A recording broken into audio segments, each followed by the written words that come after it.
And at long last, we're ready to put on the finishing piece, this hip roof.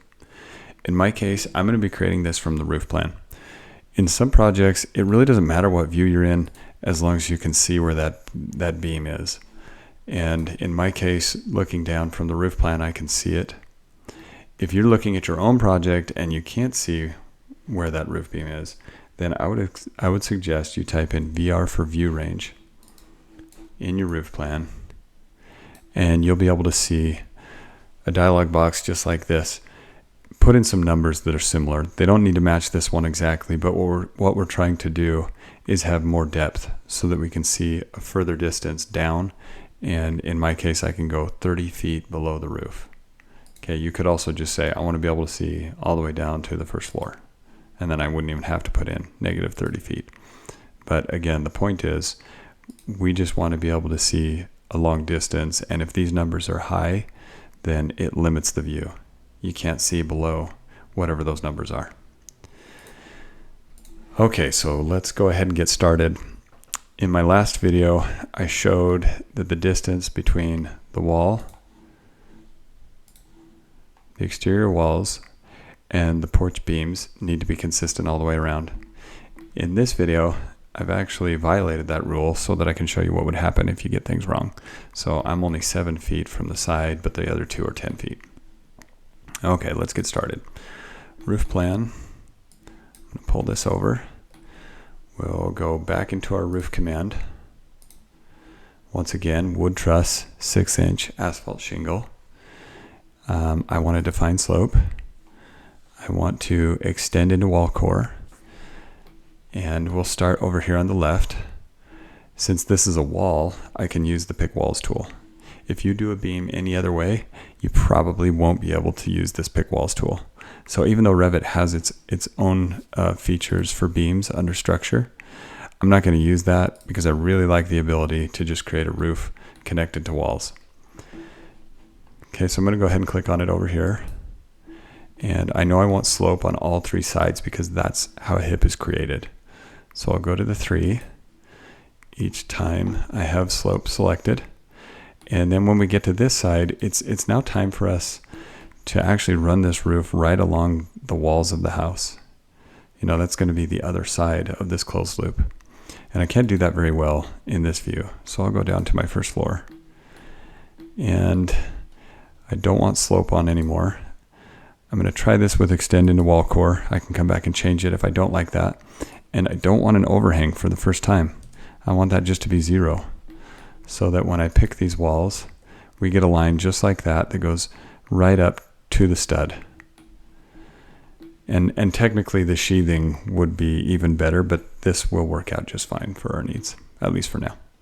Okay, I'm going to pick all of the front walls. Just going to follow every one of them. That time you can see it went to the wrong side. I'll just fix it.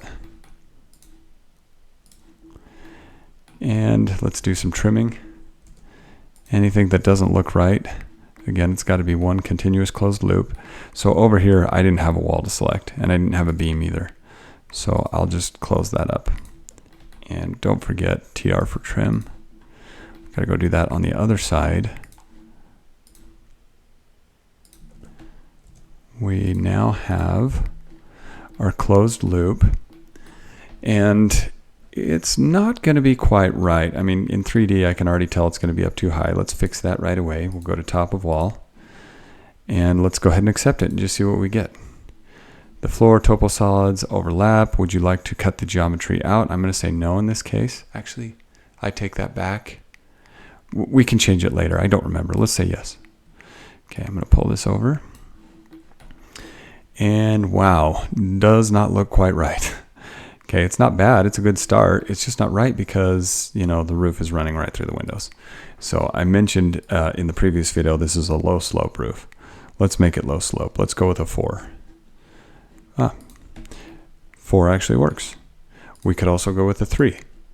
You really don't want to go any lower than a 3 just because if this is going to be an asphalt shingle roof, then the warranty will be void if we go anything less than a 3. So that's as low as I want to go. Okay, and you can see it's looking good. It's just about done. The only problem is right through here, my roof seems to extend up too far, and it's doing something weird. Like I told you, it's not on the corner. Over here, it's perfect. It goes right into that corner. But over here, because I had that beam in the wrong spot, that's why we're getting this kind of strange look. It's not to say that you can't do that. It's just not desirable.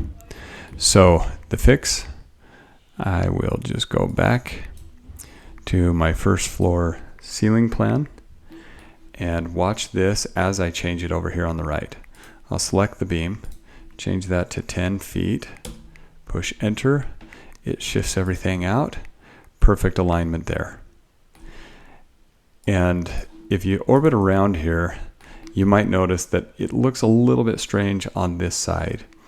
If that's a problem, you can always run another beam across and then put a wall up top here. Or this actually can also become a hip. In my case, I don't think that's going to work. It doesn't look quite right, does it? And it would be a problem for drainage on the house. So that solution, in some cases you can get away with that, but not here. So what I need is either to fill that in or just leave it alone, right? I don't actually have to fill that in at all. It can be just left empty like that. And from the front of the house, it's not going to be a problem.